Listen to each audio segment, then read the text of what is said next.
nós acostumamos a nos machucarmos por tanto tempo, né? Tantas lutas, tanto sofrimento, a gente sempre fica escaldado. E não escaldado porque o partido será rejeitado, essa hipótese, sendo bem honesto, não existe. Tá? Escaldado porque pode ser que apareça um ministro, por alguma razão, peça vistas. Vou pedir vista para estudar o caso. Perdemos 30 dias. É apenas isso. Mas não acho que será o caso. Não acho que será o caso porque o caso é in conteste.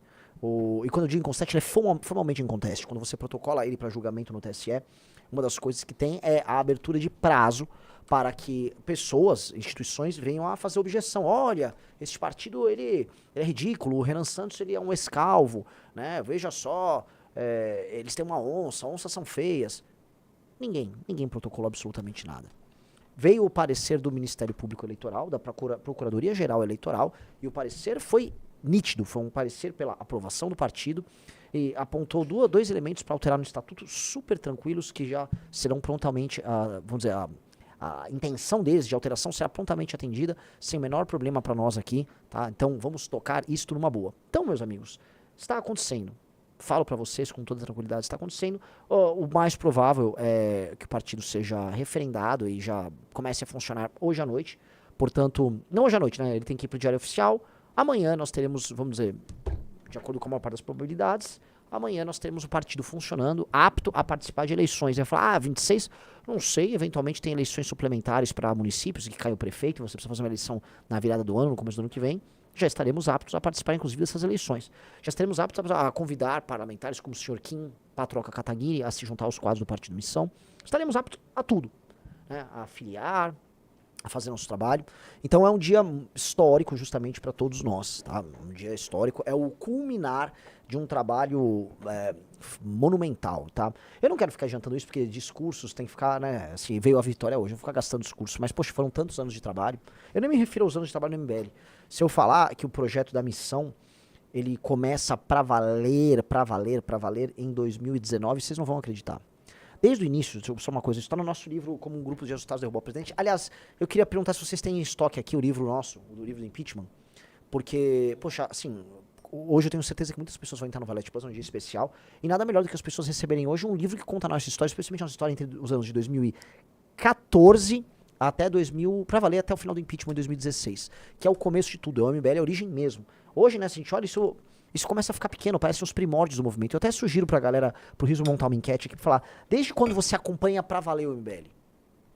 Tá? Aí o Riso faz assim, de 14, você começa a acompanhar entre 14 e 16, entre 17 e 18, entre 19 e 22, e entre 23 e 25. Vamos botar assim, né? Digo isso porque desde o início nós queríamos ter um partido político. Nós somos pessoas de grupo, eu sempre falei isso. Nós somos pessoas que... Nós não temos um projeto de maneira alguma personalista. Muito pelo contrário, você tem no MBL aquela ideia do qual o seu MBL favorito, né? Muitas pessoas vão falar, o Kim. Acho que o Kim é o MBL favorito da galera. Eu gosto muito do Guto. Eu gosto do Arthur. Eu gosto da Amanda. Eu gosto do Matheus Batista. Eu gosto do Renato Batista. Eu gosto do Juninho da galera. Eu gosto do Bisotto. Eu gosto do Riso. Eu gosto do Orlando. Eu gosto do Ricardo. Cara, tem pra todos os gostos, né? Tem gostos, estilos. Eu acho que é muito sobre isso, né?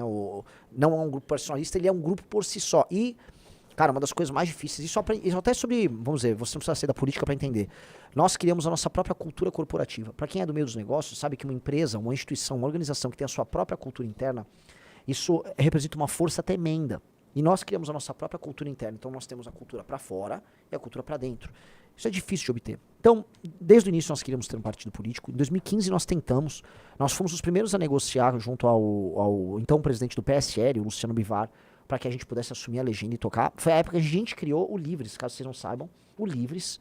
Sabe que alguém conhece aquele movimento Livres Roxo? Sabia que aquele movimento foi criado... O nome foi criado pelo meu irmão, Alexandre Henrique Ferreira dos Santos. Meu irmão cria o Livres, cria as cores e tal. Tanto que as cores foram inspiradas no MBL de 2016 e 2017, que era roxo, aquele verde meio ciano, azul clarinho e tal.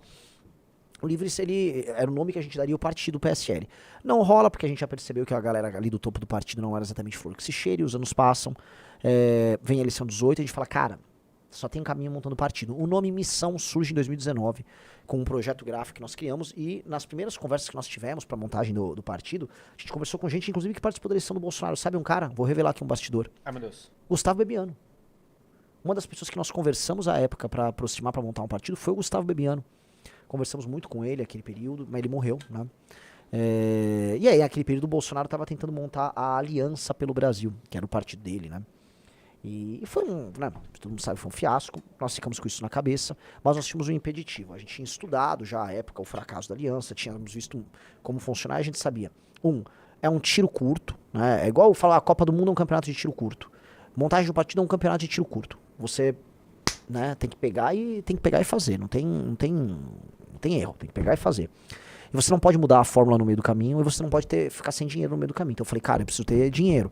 Só que como ter dinheiro em 2020, após ser cancelado, falando que a gente tinha roubado 400 milhões com uma acusação absurda feita pela promotoria de São Paulo, que nós ganhamos de cabo a rabo, né? Aí 2021 a gente se estrutura muito bem, vai pra 2022, cancelamento do Arthur. Então parece que a gente tá sempre se ferrando. Só que vieram as eleições no final do ano de 2022 e aconteceu algo muito estranho. 2022 tava pintando ser o nosso pior ano. Foi o ano que o Arthur foi cancelado, o negócio da Ucrânia. Nós tivemos uma eleição muito dura, muito difícil. E aí a gente foi, passaram as eleições de outubro de 2022, talvez o Rafael Almeida Rizzo se lembre. A gente tava meio jururu. E aí a gente, né, a gente vai e... como é que vai ser o final do ano? Sei lá. Todo mundo jururu Rizzo. Você lembra disso? Lembro. A gente não gostou do desempenho. Cara, eu acho que a Jennifer tem até hoje imagens da festa que a gente fez após o resultado das eleições de 23, que não foi uma festa, foi um lamento. O Kim super chateado, super triste, a gente não conseguiu eleger a Amanda ou o Renato ali naquelas eleições. E ali a gente falou, cara, ou a gente monta um partido ou a gente fecha essa bagaça. E aí, no dia seguinte das eleições, a gente vendeu, tipo, sei lá, 100 ingressos pro Congresso do MBL. E aí a gente viu assim, cara, as pessoas que nos apoiam, elas estão se inscrevendo no Congresso. Você lembra disso, Rizzo? Começou a vender pra caramba. A gente falou, nossa. Tipo, de alguma maneira as pessoas falaram, não, vocês estão certos. Nem Lula nem Bolsonaro, nós estamos com vocês. Mais do que o resultado das eleições em 22, o que eu quero falar pra vocês é a resposta que o público deu pra gente, a resposta de vocês que nos acompanham, nos deram comprando aqueles ingressos e lotando o evento em 22, apontou um caminho. Aí eu falei, nós de fato somos a única alternativa e eu tenho que parar de fingir que nós somos isso. Nós somos, é o nosso destino governar o Brasil e nós vamos governar o Brasil. E nós falamos pra nós mesmos, vamos parar de ser, os fiscais, eu estou aqui pra fiscalizar. Nós não vamos fiscalizar, nós vamos governar o Brasil. Nós somos as melhores pessoas e nas eleições de 2022 nós somos de longe as pessoas mais corajosas. Nós somos os únicos que estamos dispostos a perder voto, perder posições em nome daquilo que a gente acredita. Ninguém mais faz isso. Eu queria comentar isso porque, poxa, a gente expulsou várias pessoas do MBL naquela época, gente com problemas éticos foram expulsos, tá? Eu sempre sou discreto essas coisas, mas, pô, a gente sempre assume o caminho mais difícil, né? Me dou bem com o Sérgio Moro hoje e tal, mas o Moro precisava lá apoiar o Bolsonaro, apoia o Bolsonaro, vai apoiar o candidato do Bolsonaro de novo em 2026, mesmo o Bolsonaro tendo destruído a Operação Lava Jato. Eu jamais faria isso. Então eu falo isso porque não sobrou ninguém, isso só sobrou a gente. Eu falei, então, vamos. Foi nesse congresso, Rizzo, que eu fiz um discurso que até o Nando Moura depois xinga, é um discurso que eu tô falando assim, somos nós mesmo, vamos conquistar o poder e tal, chega de achar que a gente tá aqui pra fiscalizar. Tentem achar esse vídeo, eu tô com uma camisa verde escura, uma camisa bonita, inclusive. Esse discurso foi criticado pela galera de fora, mas pra dentro foi o discurso que anunciou, nós somos um projeto de poder, tá? E aí lá nesse mesmo congresso, eu e os meninos anunciamos no palco, nós vamos montar o nosso partido político. Nós vamos montar o nosso partido político. E eu repito pra vocês, nós falamos, nós vamos montar o nosso partido. Então em 2022 a gente anuncia que a tarefa nossa seria montagem do nosso partido político.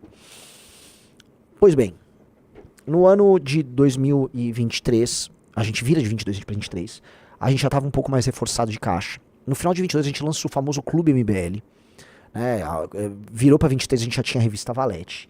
A gente começa a montar a iniciativa da missão, começa a pensar em como financiar e procurar doadores, e fazer uma série de reuniões procurando doadores. E em 2023, caso vocês não saibam, a gente gastou boa parte do ano organizando testes de coleta. Tipo, como coleta, qual o melhor modelo de coleta, a gente começou a treinar a militância. E a gente conversou com os nossos militantes, olha galera, é um tiro curto, mas não tem volta. Se você topar coletar, vai ter que ir até o fim. Nós temos que ir até o fim, nós não podemos perder. Então quem tá com nós, tá com nós. E, cara, a resposta da militância foi entusiasmada à época. Foi entusiasmada. E aí a gente treinou. E aí no final de 2023, quando tava tudo treinado, tudo montado, tal, nós fazemos o registro do CNPJ do partido, fazemos a ata de fundação, protocolamos no TSE, fazemos o congresso em que nós anunciamos, o Rizzo estava até com a notícia aí, anunciamos a fundação do Partido Missão, né? Tá aí a notícia. MBL anuncia plano de criar seu partido, a Missão, e provoca adversários. Aliás, parabéns à Folha que botou já na primeira matéria a Missão. É ou não é, Rizzo? É isso, matéria feita exatamente há 2 anos, no dia 4 de novembro de 23.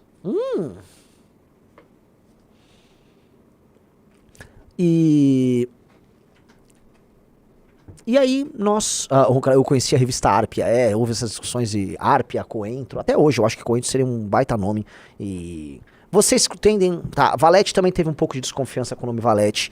Vou falar, quando a gente criou o nome Valete, o nome Missão e o nome Limão Rosa, sempre vem um, ai, não gostei, sempre tem um não gostei no começo, e depois a galera, ué, não é que era bom? Essa sensação é recorrente com a gente. A gente sempre faz coisas que deixam a galera meio... né? Pois bem. Foram 2 anos... Foi na verdade 1 ano e meio de coleta e período de entregas e tal. E a gente excedeu todos os limites. E aí vocês já sabem toda a história, né? Então hoje é o culminar de um processo, né? A decisão de tomar um partido foi de criar um partido, na verdade, foi uma decisão de... Foi uma decisão de vida da nossa parte. Veja, montar um partido significa você ter necessariamente um plano de longo prazo. Ninguém monta um partido pensando na próxima eleição. Pessoas vagabundas montam partidos no Brasil para ganhar dinheiro. Isso existe sim. O partido é um grande negócio. Só que nós somos o grupo mais estranho de todos. Vocês conhecem o MBL. Vocês sabem onde nós estamos. Nós viajamos no Brasil, nós encontramos vocês recorrentemente. Vocês sabem como nós vivemos. Nós tivemos uma série lá, né, Um Dia na Vida, que mostramos a vida de todos nós. A gente é muito exposto. A gente já tá há 11 anos nisso. Aliás, só pra comentar, né, Rizzo, a gente não fez nenhum post, né? O MBL fez aniversário dia 1 de novembro e a gente nem comentou. 11 anos de Movimento Brasil Livre. E nesse 11º ano, né, nós temos o partido. E eu acho que é inevitável nós termos o partido já esse ano. E isso aponta pro futuro, isso mostra que nós não temos nenhum tipo, vamos dizer, de... objetivo personalista, porque montar um partido é ter um compromisso coletivo com centenas de pessoas. São centenas de pessoas que têm um comprometimento coletivo, é um abraço coletivo em nome dessa causa maior. Isso é muito grande. Isso não tem nada a ver com os projetos dos nossos adversários, isso vocês precisam botar na cabeça. Tem nada a ver, né? Vocês dizem, e qual o projeto do Nicolas? Qual o projeto do não sei quem? Cara, eu não sei. Eu sei que o nosso projeto é um projeto que é construído por várias pessoas. E são pessoas irmanadas defendendo essa causa. Isso é muito poderoso, isso é muito importante. Esse o vídeo? Vamos botar o vídeo aí? Quanto vocês ficaram impactados? Com medo porque vocês cobravam todo mundo e agora vocês se sentiram na posição de ser cobrado. Enquanto isso, um bando de retardado de verde e amarelo defendendo as coisas mais absurdas do mundo não tem vergonha de fazer a defesa do projeto de poder deles. E é isso que eu quero falar. Eu tô vendo um monte de rapazes, um monte de moças, gente do Brasil inteiro que veio até aqui. Pessoas normais, comuns, que querem, eu quero só viver a minha vida normal. Você não vai viver vida normal nenhuma. Ou você deixa de ser esta pessoa e se torna parte de um exército cujo único objetivo é chegar no poder, ou acabou. É sobre mudar a nossa linha ideológica e é sobre se ver como um projeto de poder. Isso é uma verdade. Pega esse bando de Rodrigo Constantino. Quando eles criticam a gente, falam, o MBL é um projeto de poder. Quer saber? Sou um sim. Foda-se. Eu quero o Kim no poder. Eu quero o Arthur no poder. Ou o MBL se torna um projeto de poder, ou o MBL fecha. E eu quero firmar esse pacto com vocês hoje, e é pra isso que eu quero abrir esse painel. Ou é um projeto de poder, e vocês vão com a gente pra trincheira pra ganhar, ou esquece. Eu não vou aceitar mais, enquanto a gente se sacrifica, ser cobrado. Olha o áudio do Arthur. Foda-se o áudio do Arthur. Eu passei pano com o áudio do Arthur. E a pergunta que fica pra vocês é se vocês vão deixar eles irem sozinhos, ou vocês vão fazer academia, ou se vocês vão se tornar candidatos, líderes, e vão fazer exatamente o que esses filhos da puta do PT e do Bolsonaro fizeram. Ter um projeto pra tocar o Brasil, e ser um projeto da nossa geração. Fica lançado o desafio com vocês. Quanto vocês... Eu tava errado? É que sempre falam assim, porque ficou o Nando Moura indignado. Os políticos estão de poder, de poder. A real é o seguinte. Sim, óbvio. Não existe possibilidade de alterar qualquer coisa sem poder. Se você for tentar fazer uma cirurgia em alguém, o cirurgião-chefe, ele tem chefe no nome porque ele tem poder pra tomar as decisões na hora. Você precisa de poder. Você precisa chegar nas posições de poder. Ponto. É isso. E a gente tinha medo de falar isso, porque a gente se construiu no processo do impeachment da Dilma dentro da lógica de que nós éramos fiscais do poder. Estamos aqui para fiscalizar o poder. Não, nós estamos aqui para ser o poder. Nós somos melhores, nós somos mais capazes. E quando eu digo melhores e mais capazes, né, essa é uma das coisas que que vem aí. Só pra vocês entenderem. Nós somos melhores mesmo, em todos os termos. Nossos legisladores são melhores, nossa força moral é melhor. E nós, dentro da área que nós estamos, vamos dizer, incumbidos de tocar, que é a guerra política, porque a política é guerra sem mortes. Nós somos superiores. Nós somos melhores gestores políticos do que os nossos adversários. Vocês entenderam? Portanto, nós somos mais qualificados para ocupar posições no poder legislativo e no poder executivo. Os meus adversários, pré-candidatos à presidência da República, não montaram seu próprio partido. Eu e meus amigos montamos. Os meus adversários, pré-candidatos à presidência do Brasil, não juntaram um monte de gente brilhante para escrever muito antes das eleições um projeto de como tornar o Brasil um país rico, poderoso, livre. Eu e meus amigos fizemos. Nenhum deles criou a própria rede social e o próprio movimento ideológico e intelectual de modo a criar as ideias que vão fomentar o surgimento de uma cena política próspera e independente no Brasil. Eu e meus amigos fizemos. Nós somos melhores. Nós trabalhamos mais e melhor. Nós somos mais esforçados e mais inteligentes. Portanto, quando nós ocuparmos as posições de poder que nós vamos ocupar, nós faremos melhor do que os outros. Nós somos mais corajosos, mais capazes, mais inteligentes e mais esforçados. É isso. Nenhum dos concorrentes pré-candidatos à presidência em 26 tem o que nós temos. Fez o que nós fizemos. Quando nós marchamos a pé até Brasília, quando nós acampamos, quando nós lideramos nas ruas o processo de impeachment da Dilma Rousseff, quando nós montamos o comitê do impeachment no Congresso Nacional, não tinha Tarcísio, que era do governo Dilma, não tinha Dilma, não tinha Ratinho, não tinha Zema, que era só o herdeiro do pai dele, e um testa de ferro do Salim Matar, dono da Localiza. Não tinha nada. Não tinha nada. Não tinha nenhum desses caras. Tínhamos nós, sem dinheiro nenhum no bolso, eu com 31 anos de idade, Kim Kataguiri com 19, 20 anos de idade. Tínhamos nós. E aí o povo escolheu o Bolsonaro e o povo deu um pé na nossa bunda. Vocês entenderam? E os bolsonistas comemoravam. O Derrete MBL era sobre o povo dar um pé na bunda do MBL. E o povo deu. O povo falou, MBL, vocês não prestam porque vocês não defendem de maneira acéfala e acrítica o Jair Bolsonaro. Portanto, MBL, vá pro inferno. O povo escolheu mandar a gente pro inferno. Nós fomos cancelados. Mas nós não abaixamos cabeça pro povo. Porque nós não somos funcionários do povo. Nós não somos funcionários do povo. Político não é funcionário do povo. O povo, em 2019, o povo queria que o MBL sumisse. Porque o MBL estava atrapalhando o plano do Jair. O MBL falou, ora, povo, você está errado. Nós não vamos desaparecer. Nós vamos convencer vocês que vocês estiveram errados. E nós temos a nossa posição está certa. E nós estávamos certos. E o povo estava errado. O mesmo povo elegeu depois o Lula.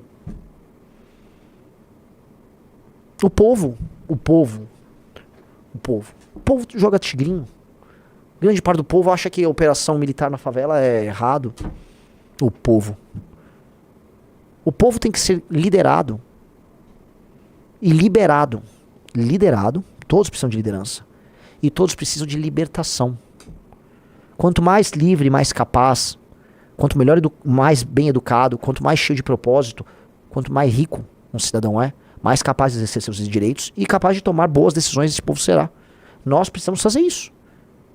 Mas nós temos que liderar. Se você está na política, você está para ser líder.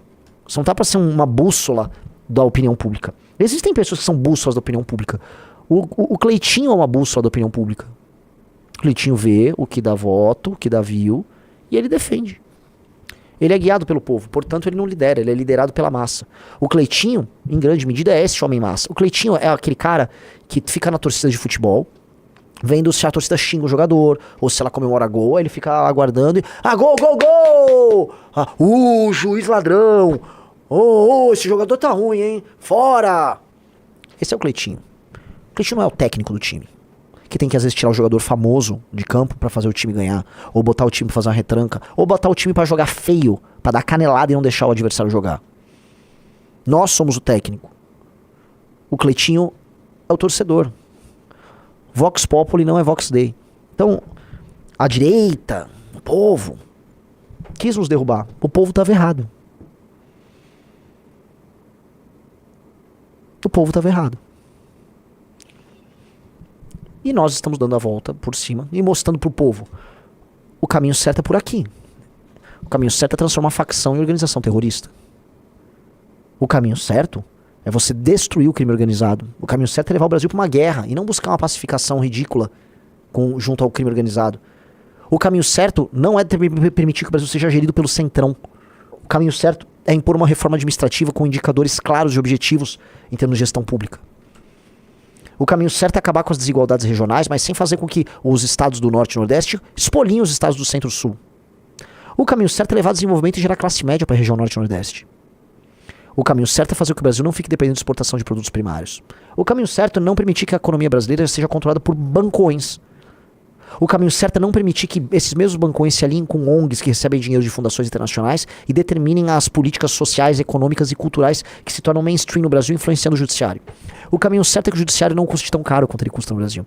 O caminho sério é não permitir que o alto funcionalismo brasileiro roube o nosso dinheiro só porque uma turma passou num concurso. O caminho certo não é taxar quem trabalha e produz, mas sim ajudar quem trabalha e produz. O caminho certo não é fazer o que a gente fica vivendo sem infraestrutura e comemorando com Tarcísio Gomes da Silva. Ah, ele fez uma ponte de madeira, ele vai fazer uma obra que estava atrasada há 30 anos. O caminho certo é que a gente tenha muita infraestrutura porque nós temos que exportar para o mundo inteiro. O caminho certo é você ir para fora do Brasil e descobrir que o Brasil não é só um exportador de travesti e jogador de futebol, mas o Brasil também exporta produtos, marcas, conceitos e cultura. O caminho certo é o caminho do livro amarelo, o caminho certo é o caminho do livro da missão, o caminho certo é o caminho que a gente está trilhando há anos. A gente sempre trilhou o caminho certo. E o caminho certo a gente já trilhou quando foi a pé até Brasília, de São Paulo, na Praça Pan-Americana de São Paulo, até a Praça dos Três Poderes em Brasília, mostrando que o nosso caminho, a nossa história é sair da nossa cidade, na cidade que o movimento nasceu, e chegar até o local de poder, que é Brasília, e mudar Brasília. Esse é o nosso destino. E a gente já cruzou esse caminho. E vocês vão cruzar esse caminho conosco. Agora nós temos um partido que permite que essa rota não seja só de São Paulo até Brasília, com aquele pequeno grupo de pessoas, mas todas as estradas vão levar a Brasília. Todas as rotas vão levar a Brasília. Porque a missão é um partido nacional, foi fundado nacionalmente, e vai permitir que você, que é um jovem ou uma moça de Tocantins, do Piauí, do Acre, do Mato Grosso, do Rio Grande do Sul, todos vocês tenham o seu caminho. E que a gente chegue juntos, com cada um com uma rota diferente, em Brasília, e aí faça o que o destino mandou que a gente fizesse. O destino quer que a gente seja as pessoas a mudar o Brasil. O destino escolheu a gente. Aí chame o destino do que você quiser. Somos nós, não são os outros. Não é nem a geração do Bolsonaro, não é a geração do Lindbergh, da Samia Bonfim, não é o Glauber, não é o Nicolas, não é a Campanholo, não é nenhum deles. Somos nós. Somos nós. A nossa história é excepcional, não a deles. A história do Lindbergh é sobre como ele mamou o Lula durante a vida inteira dele. A história do Nicolas é sobre como ele mamou a vida inteira dele o Bolsonaro. A história da Campanholo, todos eles, é sobre como eles puxaram o saco dos famosos. E aí eles cresceram, ganharam likes e views. A nossa história a gente construiu sozinho, de maneira independente. Nós fomos os teimosos, os cabeça dura, os esquisitos, os controversos, os complicados. Nós fomos chamados de oportunistas, malandros, espertos, simplesmente porque a gente não queria fazer o que os oportunistas, malandros e espertos faziam. Nós fomos esses caras. Os únicos que têm uma história excepcional somos nós. Pensem bem, olhem pro lado e pensem. De 2014 até hoje, quem tem as maiores manifestações da história? Quem organizou? Quem protagonizou Marcha Pé Brasília, protocolo de grandes projetos? Quem organizou essas manifestações e depois colocou os melhores parlamentares? Quem peitou os 2 maiores projetos de poder do Brasil sem nunca baixar a cabeça? Quem criou as tendências, os temas, a forma de fazer? Não foram os nossos concorrentes. Fomos nós. Fomos nós. E então o destino está conosco. Isso eu tenho certeza. O Kim uma vez virou pra mim: Renan, você é um cara meio messiânico. Eu sei de você ter... Sim, eu sou. Eu sou meio Antônio Conselheiro nesse ponto. Porque eu tenho essa visão. E eu sei que quando a gente chegar lá no poder, a história vai começar a ser escrita. A história vai começar a ser escrita. Como se tivesse um escritor da história, uma pessoa que está olhando acima de nós. Se nós chegamos ao poder, ele vai pegar o caderno e falou: começou. E vamos escrever a história. Vamos tornar o Brasil um lugar... Vai tornar o Brasil um lugar que a gente imagina. E a melhor coisa é, nós sabemos como executar e nós sabemos como imaginar. Os nossos concorrentes sequer sabem imaginar. Eles nem sabem onde eles querem chegar. Os nossos concorrentes, eles trabalham para banqueiro. Os nossos concorrentes trabalham para agentes vagabundos dos mais diversos. Os nossos concorrentes trabalham pro centrão. Os nossos concorrentes nem sabem o que eles querem. Quando eles imaginam poder, eles imaginam uma cadeira, uma sala, um gabinete. E o dinheiro que corre e, eventualmente, tocar a polêmica do momento aqui e ali. A gente está pensando como tornar o Brasil uma potência não só na América Latina, mas para todos os países de língua lusófona, para que o Brasil possa negociar em bloco com os Estados Unidos, com a China, com quem for, de cabeça erguida, e ser um dos países a exercer soft power de maneira mais intensa no tal do sul global. Como nós vamos fazer isso? Como o nosso horizonte lá na frente, estamos pensando exatamente nisso. Como o Brasil vai se preparar para receber a quarta revolução industrial? Como o Brasil vai gerar aumento de valor agregado na cadeia produtiva dele? Como o Brasil vai ser um celeiro de marcas? Como o Brasil vai ser um celeiro de produtos de biotecnologia? Que Brasil é esse? Só a gente está pensando nesse Brasil. É a missão. E a missão é inevitável, tá? E hoje, se Deus quiser, a inevitabilidade começa, tá? Com esse julgamento. Que eu volto a falar, pode ser que alguém peça vistas. Então não fiquem frustrados. É inevitável. É inevitável. Isso é inevitável. Mas provavelmente é hoje.